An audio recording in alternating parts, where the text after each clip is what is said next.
Imagine this, you are a contractor. You have just won a massive infrastructure contract abroad.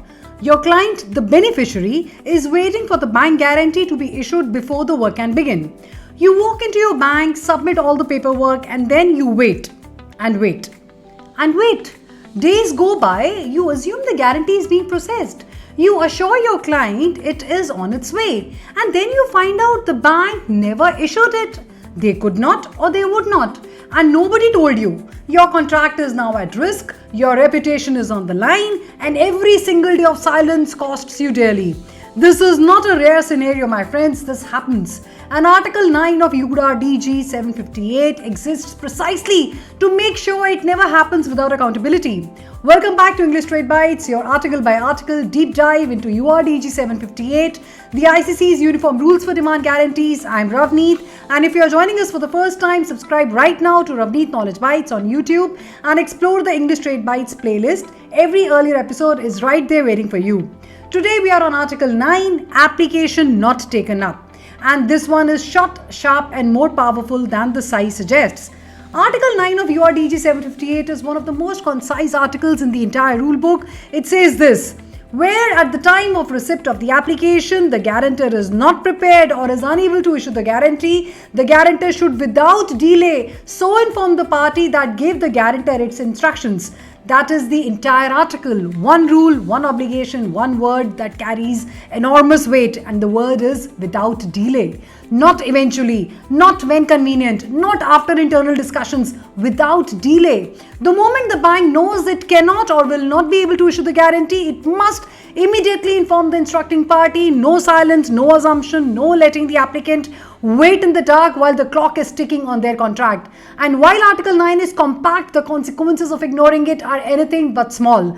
Let us bring this to life with Rahul's story. The example, you know Rahul by now. He is the owner of Buildrite Constructions, Mumbai-based Indian company, with that large infrastructure contract with the UAE Government Authority. The UAE Authority has made it absolutely clear work cannot commence on the site until a valid performance bank guarantee is in its place. So Rahul walks into his Axis Bank, we assumed India Axis Bank, and submits his application for a performance guarantee in favor of UAE Authority. He hands over all the required documents, the contract details, the guarantee application form, the supporting paperwork, everything Article 8 tells us a good application form should contain. And then he goes back to his office and waits, assuming that Axis Bank is processing his request.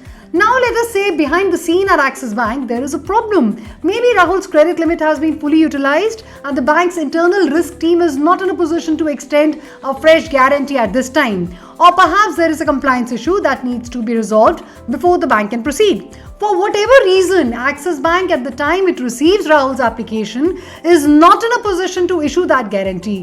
What does Article 9 say Axis Bank must do? It must inform Rahul without delay. Not tomorrow, not after the weekend, not once internal committee has met. Without delay. The moment Axis Bank knows it cannot issue the guarantee, Rahul must be told, because every hour that Rahul does not know is an hour he could be using to find an alternative solution, approaching another bank, restructuring his facilities, or having an honest conversation with the UAE Authority about a short delay. The silence is not neutral, the silence is damaging, and Article 9 eliminates that silence. Now think about what happens if Axis Bank does not follow Article 9. Rahul continues to assume the UAE Authority that the guarantee is coming. Days pass, the UAE Authority loses patience. They issue a notice that if the guarantee is not received by a certain date, they will cancel the contract and award it to the next bidder. Rahul scrambles. He goes back to Axis Bank and finds out for the first time that the bank was not going to issue it. He has now lost critical days that he could have used to act. He may lose the contract entirely. The financial and reputational damage to Buildrite Constructions could be severe. All of this because one party failed to communicate without delay. That is why Article 9 matters, friends. It is not just a procedural nicety. It is a protection for Rahul, for the UAE Authority, and for the integrity of the entire transaction. Now let us go one layer deeper and understand why this article is especially important in the context of international trade. In domestic transactions, if a bank cannot issue a guarantee, the applicant can often walk across the street to another branch or pick up the phone and resolve it quickly. But in international trade, the stakes are higher and the timelines are tighter. Contracts have fixed mobilization dates. Beneficiaries in other countries are operating across different time zones and cannot afford ambiguity.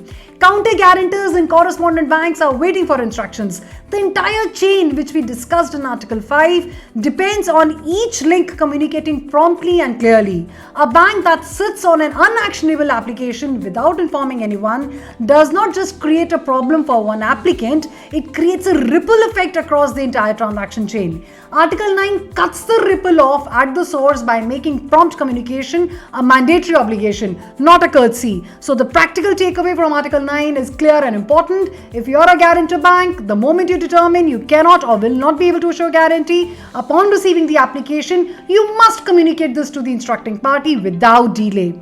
Document that communication, timestamp it, because in a dispute, the timing of your notification could be the difference between liability and protection. If you are an applicant like Rahul, build a follow-up time into your process. Do not submit a guarantee application and assume silence means progress.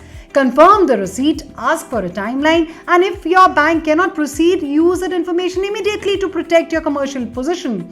If you are a beneficiary like UAE Authority, understand that delays in guarantee issuance may sometimes stem from this exact scenario. Open communication with your applicant about the status of the guarantee is always better than issuing ultimatums after critical time has been lost. Article 9 is short, but its message is one of the most human principles in the entire URDG 758 framework. Communicate. When you cannot do that, what you were asked to do, say so. Say it immediately, say it clearly. Because in international trade, time is not just money, time is the difference between a contract won and a contract lost. That is Article 9, friends. Application not taken up, unpacked. If the series is adding value to your trade finance knowledge, please like this video, share it with a colleague in trade finance, and subscribe to Ravneet Knowledge Bites on YouTube if you have already not done that. The complete URDG 758 series is live on the English Trade Bites playlist, article by article, concept by concept, and we have only just begun. See you in the next one. Thank you.